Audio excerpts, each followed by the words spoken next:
Unit 11, Crisis Management, Track 23.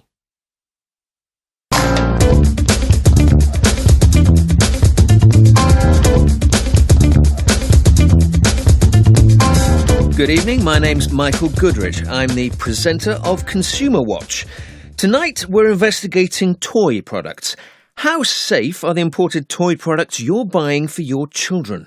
Not very, it seems, if you're buying toys from TG Products, one of the biggest toy retailers in the country.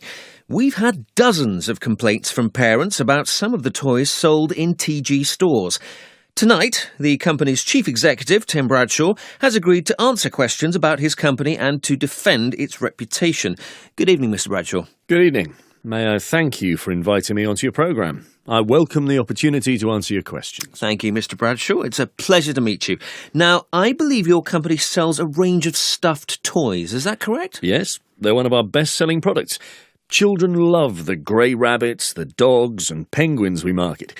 I'd say the reindeer and elephant are our most popular items. Why do you ask? Could you please tell me how many of these items you import each month? Oh, I don't know off the top of my head.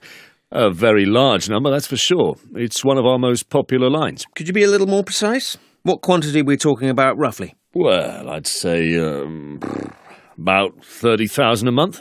That's a lot, isn't it?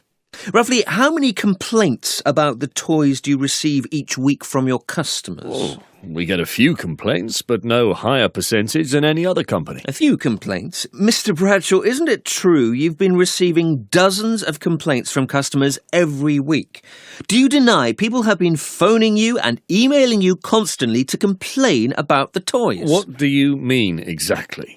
What are you trying to say? I'm saying the toys are defective. They should be recalled by your company immediately. Could you clarify that comment, please? Certainly, I'll be glad to. The stuffed toys have a defect. They have button eyes, and these get pulled off very easily by children.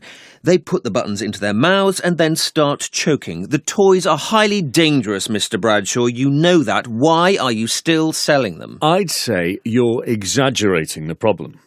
There may be one or two cases, but not dozens. Isn't your real reason for not recalling the toys very obvious, Mr. Bradshaw? What do you mean? Simple. You've got over 50,000 of the items in your warehouse, and if you recall the toys, it'll cost you a lot of money. Good heavens. Where do you get that information from? Who gave it to you? I'm sorry, I can't possibly comment on that. But what are you going to do about these defective toys? Do about it? Well, I'll look into the matter, of course, and I'll get back to you, but I don't think... When will that be? When exactly will you get back to us? Oh, as soon as possible. Would you answer my question, please? I think you owe it to your customers to give us an exact date. I'm sorry, I don't know the answer to your question, but I'll get our customer services to check our records. We'll treat this matter very seriously, I promise you. That's good to hear. Now, let me ask you another question.